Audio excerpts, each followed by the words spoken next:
like what Warren said, probably after 5 years it will go up.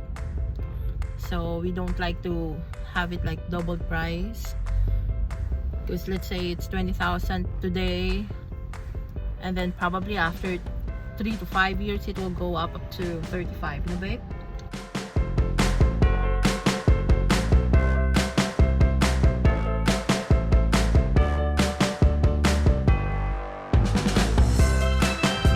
Good morning! Today is Friday, January 31.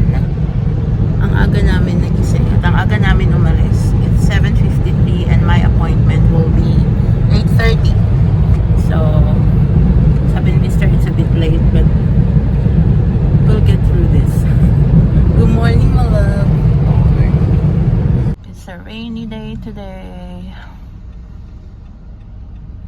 There's a trailer house back there. For delivery, babe, no? Yeah. Actually, two. There's two over there. Yeah, there's two. It's a single wide and a double wide. This is a That's single a wide.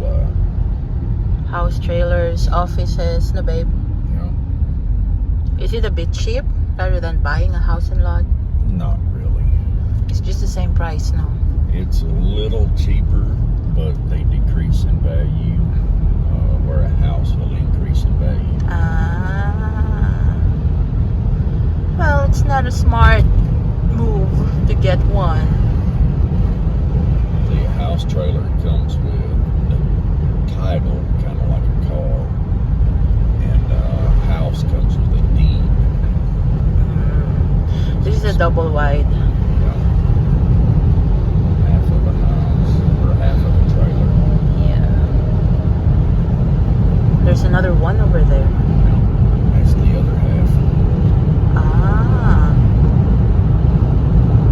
Well, uso sa kanila yan yung mga house trailers dito. Nakakatipid daw pero sabi ni Mr. hindi. Mas maganda pa rin house and lot.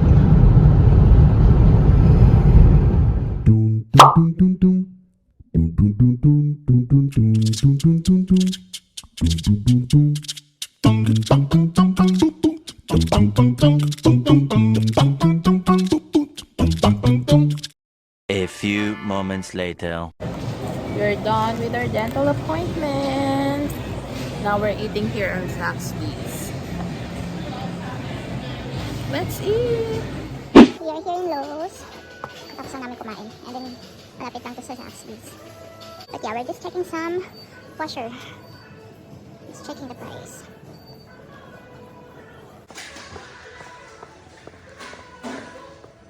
Oh, this is the one that I got. You got. No, actually that one. Yes. How much is it? 678? 678. This one is 798. This year. Tops out. Yep. LG. LG, Samsung, or Whirlpool. We're not yet decided. The one we got from home or in the house is Whirlpool. Nag-canvas lang kami ng aming washer. And then we'll just talk about it and have final decision, right babe? Because sabi ko sa kanya, okay pa naman yung washer. I just need to plug and unplug it, you know, para ma-restart siya. I don't know what happened to that one, but nag-stop kasi siya eh. Like if you load the clothes, you start it, and then it will sense it, and then done. That's it. And what I do is just unplug, then plug it in. Then it will go well again. So maybe I can deal with it for a while. Regarding sa aking dental appointment, it's a bad news kasi nagkaroon na ng problem yung pinaka-bones niya. So, nagbigay naman ng remedyo yung dentist. And, sabi niya, it's a bad news, but it will gonna bring back your smile. So, I trust her. So, eventually, my treatment will be starting next month, which is on the 28th. So, I will do treatments and all for my teeth. Ang mahal, grabe. Ang mahal. Diyos ko, nawindang ako sa presyo. Gusto ko mag-back out. Sinabi ko na rin kay Warren, nag-usap kami. Gusto ko mag-back out, pero eventually, kailangan ko siyang ipagawa din. So, I'm thinking, kung ipapagpaliban ko pa, lalo lang siyang lalaki yung price. So, we decided to, ipa-treat na to as soon as possible para hindi na rin lumaki yung pressure. Right, babe? Huh? I'm just telling I them if walked in on that. he didn't understand me. I said, if we will leave this one for a very long, it will just make the price high for sure. Because I'm telling them that the high is not a joke. The price is not a joke. The dental fee and all, the treatment and all. It's a little over 20,000 total. Very pricey.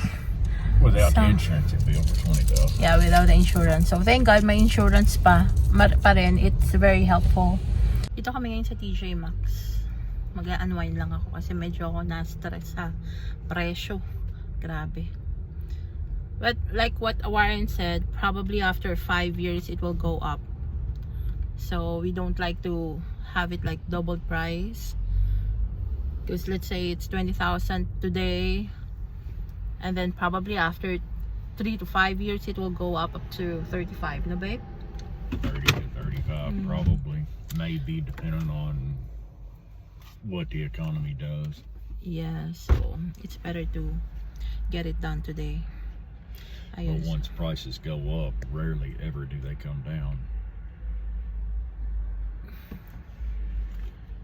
So we just decided to, knock it off. Let's start the treatment. I'm very thankful I have a supportive husband. Thank you, my love. I love you. I love you. We're on clearance sale. Ito di kaya $22. Meron rin dito 26 mga here. Mga on sale. This is 49. Then 26 now. Have wallets. Sometimes they have wallets here like Coach.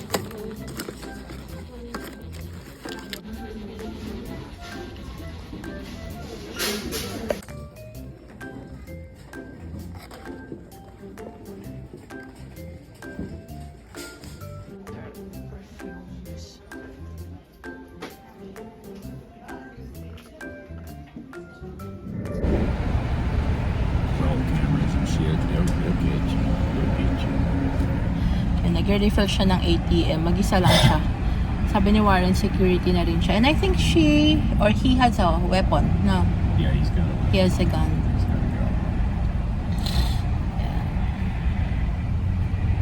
Dito kasi kami sa US Bank. Drive-thru. You can also withdraw here, babe. Deposit and withdraw. A drive-thru nila. Ang daming naka-line up. Ayan. Nakalinya pati sa likod. We're just waiting for our turn. Pinapanood lang namin tong guy na nagre-refill sa ATM machine. Ang daming dollars. That thick? Na babe? No? Yeah, I bet he's putting $5 grand in at a time. Mm-hmm. He's putting in $20 bills right now. He's putting in $100 bills while ago, and it's the same thickness. I'll bet there's $30,000, $40,000 in that damn machine. Sabi ko sa kanya, ganun kabihib ang mga tao dito. Walang lalapit sa kanya or mga hold up. The Philippines, no. If they see that, they will approach you. Hold up! Dito iba talaga. People here don't have a death wish much though. You mean to say people in my country has a death wish? They must. They're gonna approach somebody like that kind of cash. That means their federal government has given them authorization to shoot you. Well, aminin naman talaga natin yung Pilipinas. Ang daming dun, loko-loko. Dito, Never. Meron, pero hindi like worse kagaya sa atin. I'm not saying something wrong about that. Don't get me wrong. But, aminin natin ganun sa Pinas. Makikita mo yung mga taong nagre-refill ng ATM, fully gear, may bodyguards. Even in the malls. Here, nasa labas na, pero mag-isa lang siya nagre-refill. I mean, nabili pala ako sa TJ Maxx. $3 lang. Skort siya. It's nice. Here, oh. Sport. Ganito yung loob niya. Yung tatak niya, Good Luck Gem. Ayan. Dating $40, $3 na lang. Di ko alam kung talaga ito yung tag niya. I don't know if this is the real tag.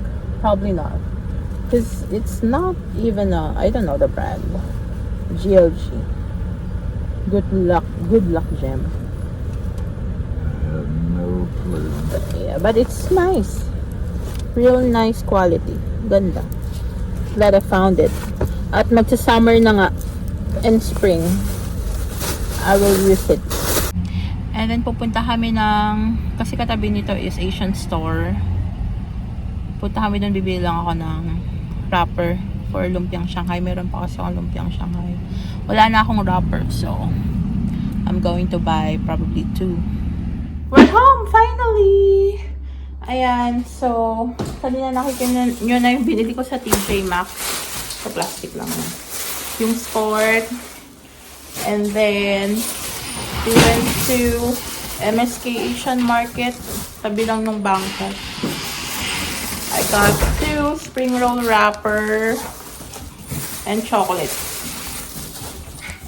Yung isa, kinain na namin. Ayan, yun lang yung mga binili namin. Mag-isa na naman ako. May sumundo kay Warren.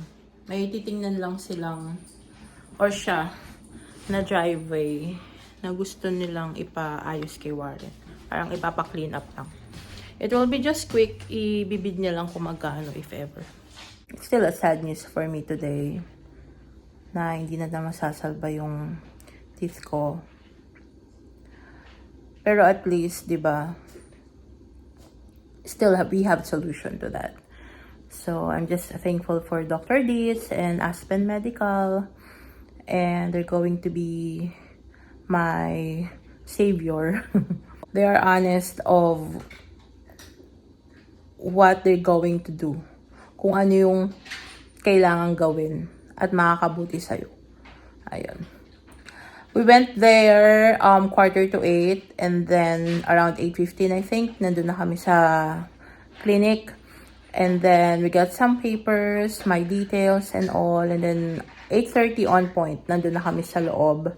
First thing, nag-x-ray ako for my teeth, gums and all, and then nag-scan. And then, pinaupo ako sa dental chair.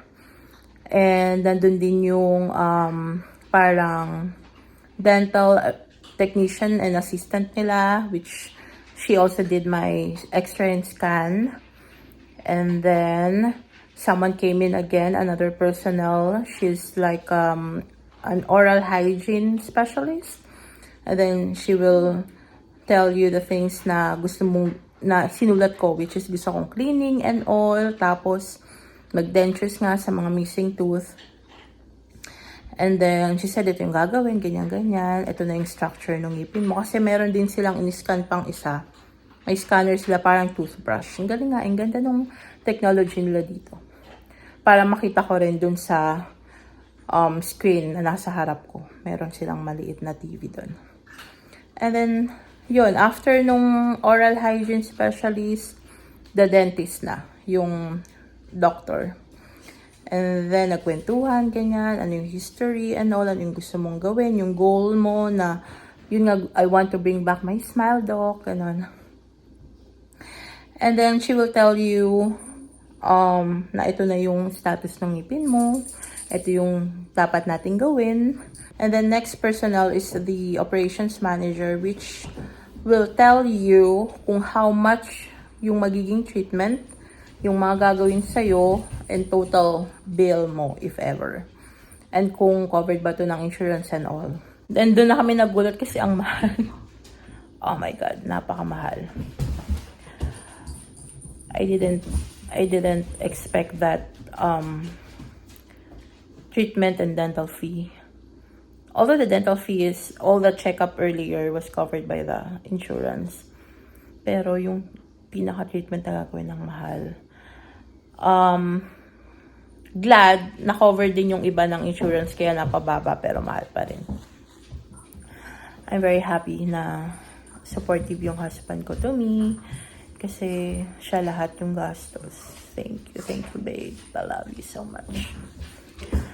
Ayun lang. Yun lang yung aking dental update. So meron tayong treatment again next month. And hopefully all will be good. I'm just making our dinner. I have the lumpiang Shanghai and sausage fried rice. So, na-share ko na yung recipe nito. Check nyo na lang yung vlog ko.